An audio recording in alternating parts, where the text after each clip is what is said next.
جب کوئی انجینئر کوئی انجن تیار کرتا ہے، کوئی کاریگر کوئی مشین بناتا ہے، تو وہ انجینئر وہ کاریگر اس مشین اور اس انجن کی اوصاف سے خوب اچھی طرح واقف ہوتا ہے، خوب اچھی طرح جانتا ہے کہ اس میں کتنا پاور ہے، کتنا اس میں برداشت کا چھمتا ہے، کتنا ڈوز یہ برداشت کر سکتا ہے۔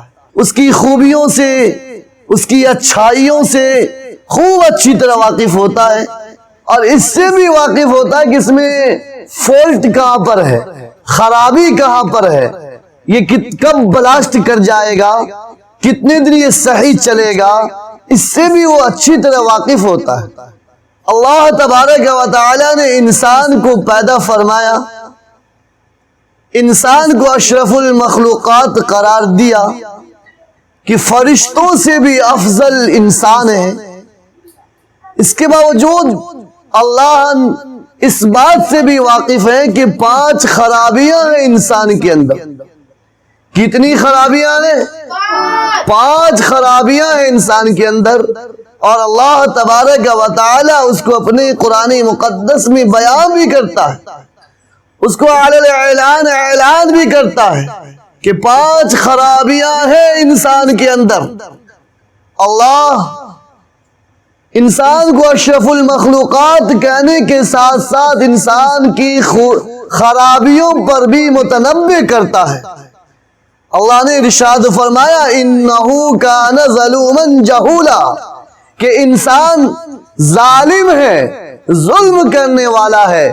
ظلم کرنے والا اس انسان کو کہا جائے گا کہ جس کے اندر انصاف کرنے کی صلاحیت ہو، لیاقت ہو، اس کے باوجود وہ انصاف نہ کرتا ہو، نہ حق کسی کو ستاتا ہو، حق کو اختیار نہ کرتا ہو، وہ انسان ظالم کہلاتا ہے۔ اور انسان میں ٹٹول کر دیکھیے، ٹٹول کر دیکھیے کہ اس میں صلاحیت موجود ہے، لیاقت موجود ہے، کوئی انصاف کو اختیار کر سکتا ہے، حق بول سکتا ہے، حق اختیار کر سکتا ہے، لیکن اس کے باوجود کسی کو ستانا، کسی کو تکلیف دینا، کسی کو برا بھلا کہنا، کسی پر اپنا رعب و دبدبہ جمانا، یہ تمام چیزیں ظلم سے آتی ہیں۔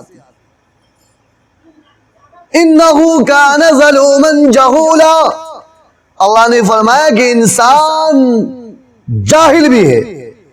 دوسری خرابی، دوسری کوتاہی، دوسری بیماری بیان کرتے ہوئے اللہ نے ارشاد فرمایا کہ انسان جاہل ہے، اور جاہل اس انسان کو کہا جائے گا، اس چیز کو کہا جائے گا جس میں علم حاصل کرنے کا استعداد موجود ہو، جس میں علم حاصل کرنے کی صلاحیت موجود ہو، جس میں علم حاصل کرنے کا لیاقت موجود ہو، اور انسان کے اندر یہ پایا جا رہا ہے۔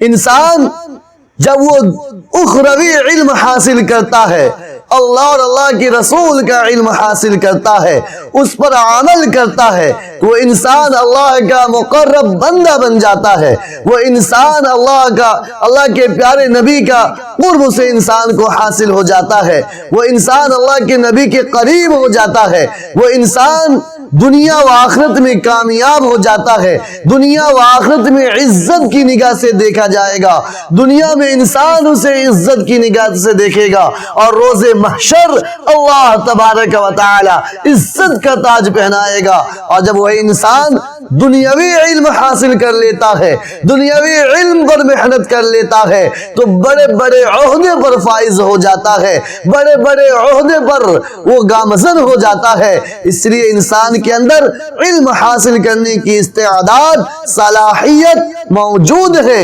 انسان کے اندر علم حاصل کرنے کا لیاقت موجود ہے۔ اس لیے اللہ نے فرمایا انہو کان ظلوما جہولا، کہ انسان ظالم بھی ہے، انسان جاہل بھی ہے۔ اللہ تبارک و تعالی تیسری خرابی بیان کرتے ہوئے ارشاد فرماتے ہیں خلق الانسان ضعیفا، کہ انسان کمزور پیدا کیا گیا ہے۔ خلق الانسان ضعیفا، کہ انسان لاغر پیدا کیا گیا ہے. خلق الانسان ضعیفا کہ انسان بے بس بے سہارا پیدا کیا گیا ہے، ضعیف ناتواں پیدا کیا گیا ہے. اس کے باوجود انسان اپنے آپ کو طاقتور سمجھتا ہے اور اپنے آپ کو تکبر کر بیٹھتا ہے، غرور کر بیٹھتا ہے، گھمنڈ کر بیٹھتا ہے، فخر کر بیٹھتا ہے، مغرور ہو جاتا ہے. حالانکہ قرآن کا اعلان یہ ہے، قرآن کا فیصلہ یہ ہے وَلَا تَمْشِ فِي الْأَرْضِ مَرْحًا إِنَّكَ لَن تَخْرِقَ الْأَرْضِ کہ انسان زمین پر اکڑ کر مت چل، زمین پر اتڑا کر مت چل، زمین پر فخر کر کے مت چل، زمین پر سینہ چوڑا کر کے مت چل، اس لیے کہ تو زمین کو پھاڑ نہ سکے گا. تیرا یہ اترا کر چلنا، تیرا یہ فخر کے ساتھ چلنا، تیرا یہ غرور کے ساتھ چلنا زمین کو پھاڑ نہ سکے گا. انک لن تخرق الارض ولن تبلغ الجبال طولا. اور تیرا یہ تکبر کرنا، تیرا یہ غرور کرنا، تیرا یہ گھمنڈ کرنا تجھے لمبا نہیں کر دے گا، لمبا کر کے آسمان کو نہیں پہنچا دے گا، پہاڑ کو نہیں پہنچا دے گا. اس لیے اے انسان غرور مت کر، اے انسان فخر مت کر. اللہ نے فرمایا خلق الانسان ضعیفا کہ کمزور پیدا کیا گیا ہے، بے بس پیدا کیا گیا ہے، لاغر پیدا کیا گیا ہے. اس کا خیال رکھ. چوتھی خرابی، کوتاہی، خامی بیان کرتے ہوئے اللہ یہ ارشاد فرماتا ہے وَكَانَ الْإِنسَانُ عَجُولًا کہ انسان بہت جلد باز ہے، بہت عجلت کرتا ہے، بہت جلدی کرتا ہے. انسان بہت جلد باز ہے. میں نہیں کہہ رہا، رب کعبہ کہہ رہا ہے، وہ ذات کہہ رہا ہے جس کی صفت مالک الملک ہے، جس کی صفت احکم الحاکمین ہے. وہ ذات کہہ رہی ہے کہ انسان بہت جلد باز ہے. اللہ تبارک و تعالی یوں فرما رہے کہ انسان بہت جلد باز ہے. مثال کے طور پر ایک انسان ایک روز تہجد کی نماز پڑھتا ہے، دوسری روز تہجد کی نماز پڑھتا ہے، تیسری روز تہجد کی نماز پڑھتا ہے، چوتھی روز اسے یقین ہو جاتا ہے کہ آج میں اللہ سے جو مانگوں گا مجھے ضرور مل جائے گا، آج میں جو اللہ سے مانگوں گا وہ مجھے ضرور عطا کر دے گا. چوتھی روز وہ اللہ سے پورا یقین کر لیتا ہے. انسان بہت جلد باز ہے. وہ پھر چاہتا ہے کہ میری دعا شیو نعمان شبلی کی طرح قبول ہو، میری دعا شیخ عبد القادر جیلانی کی طرح قبول ہو، میری دعا معین الدین چشتی کی طرح قبول ہو، میری دعا نظام الدین اولیاء کی طرح قبول ہو، میری دعا حاجی امداد اللہ مہاجر مکی کی طرح قبول ہو. انسان بہت جلد باز ہے. وہ اللہ کی ذات پر غور کرو، 750 مرتبہ نماز کا حکم دیتا ہے اور 750 مرتبہ نماز کو کہتا ہے، اور 24 گھنٹے میں 5 مرتبہ مؤذن کی صدا سنتے ہو، اور اس کے باوجود نہ اللہ کی بارگاہ میں نہیں جاتے، اللہ کی دربار میں جا کر سجدہ نہیں ٹیکتے، اللہ کی بارگاہ میں جا کر ماتھا نہیں ٹیکتے، اللہ کے سامنے پیشانی نہیں جھکاتے، اللہ کی بارگاہ میں جا کر نماز ادا نہیں کرتے. وہ اللہ ہم سے خفا نہیں ہوتا، وہ اللہ ہمیں رزق دے رہا ہے، وہ اللہ ہمیں صحت دے رہا ہے، وہ اللہ ہمیں عمر دے رہا ہے، وہ اللہ ہمیں عافیت دے رہا ہے، وہ اللہ ہمیں زندگی دے رہا ہے. اس اللہ نے ہمیں تندرستی عطا کر رکھی ہے. وہ اللہ 750 مرتبہ میں نماز کا حکم دیتا ہے، اس کے باوجود ہم نماز پڑھنے نہیں جاتے. چوک چوراہے پر، دکان پر، مکان میں، دنیاوی مشغولیات میں، مصروفیات میں لگے رہتے ہیں، لیکن اللہ کی بارگاہ میں نہیں جاتے.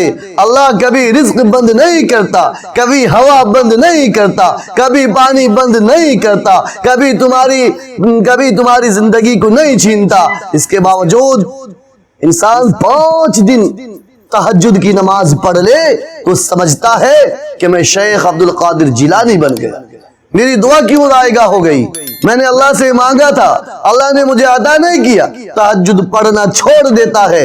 مجھے بتاؤ، فیصلہ آپ کی عدالت میں چھوڑ رہا ہوں، فیصلہ آپ کے حوالے کر رہا ہوں کہ ایک باپ اپنے بیٹے کو ایک مرتبہ بلائے، دوسری مرتبہ بلائے، تیسری مرتبہ بلائے، چوتھی مرتبہ بلائے، بیٹا نہ آئے، کوئی جواب نہ دے تو باپ بیٹے کو تھپڑ لگائے گا یا نہیں، تماچا رسید کرے گا یا نہیں؟ مجھے آپ بتائیے، فیصلہ آپ کے ہاتھ پر چھوڑتا ہوں۔ ایک آقا، ایک مالک اپنے غلام کو ایک کام کرنے کو ایک بار کہے، 2 بار کہے، 3 بار کہے، 4 بار کہے، لیکن نوکر غلام نظر انداز کرتا چلا جائے تو بتائیے آقا اس غلام کی پٹائی کرے گا یا نہیں؟ مالک نوکر کو برخاست کرے گا یا نہیں؟ مالک نوکر کو گھر سے نکالے گا یا نہیں؟ مجھے آپ بتلائیے۔ لیکن اس اللہ کی قدرت، اس اللہ کی رحم دلی پر قربان جائیے، اس اللہ کی رحم و کرم پر قربان جائیے کہ 750 مرتبہ نماز کا حکم دینے کے باوجود اللہ نے کبھی ہم سے پانی بند نہیں کیا، اللہ نے کبھی ہم سے ہوا کو نہیں روکا۔ وَخُلِقَ الْإِنسَانُ عَجُولًا۔ وہ ایمان آپ کا کیسا ہے جو دکان سے، مکان سے، چوک چوراہے سے، گلی کوچے سے، دوستوں کی محفل سے، سڑکوں سے نکال کر مسجد تک نہ لے جا سکتا ہو؟ اس ایمان پر آپ خوش ہیں کہ مجھے جنت تک پہنچا دے؟ جو ایمان آپ کا مؤذن کی صدا پر آپ کو مسجد تک نہ لے جاتا ہو، وہ ایمان آپ کو جنت تک کیسے لے جائے گا؟ آپ کا اعمال مسجد تک نہیں لے جا پا رہا ہے تو جنت تک کیسے لے جائے گا؟ محاسبہ آپ پر چھوڑ دیتا ہوں، اس پر غور کیجئے، فکر کیجئے کہ ایمان ہمیں مسجد تک نہیں لے جا پا رہا تو اللہ تک کیسے لے جائے گا، جنت تک کیسے لے جائے گا؟ 5ویں خواہی اللہ تبارک و تعالی بیان کرتے ہیں، ان الانسان خلق ہلوعا، کہ انسان کچے دل والا ہے، تھوڑے دل والا ہے، کہ انسان تھوڑی سی خوشی پر پھول جاتا ہے، سماتا نہیں ہے، بہت زیادہ خوش ہو جاتا ہے، اور جہاں اسے تھوڑی سی تکلیف ہو جاتی ہے، تھوڑی سی پریشانی آ جاتی ہے، وہ مرجھا کر گر جاتا ہے۔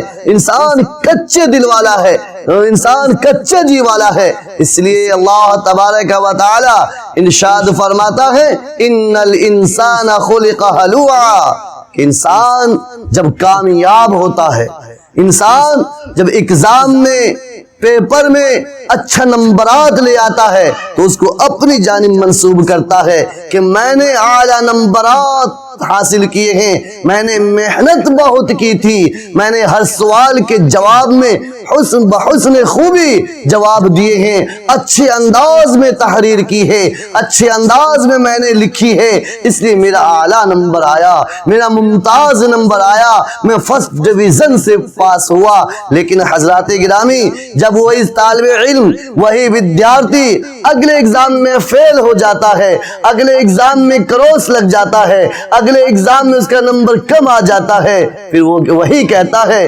اللہ کو یہی منظور تھا، اللہ کو یہی مقصود تھا، میں نے تو لکھا تھا ٹھیک ٹھاک، میں نے تو سوال کے جواب ٹھیک لکھے تھے، لیکن اللہ کو یہی منظور تھا۔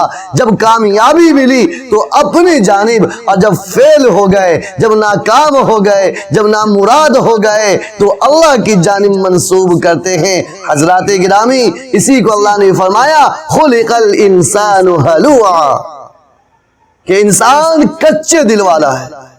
اب فیصلہ آپ پر چھوڑتا ہوں، آپ مجھے بتلائیے کہ جب ایک خریدار کو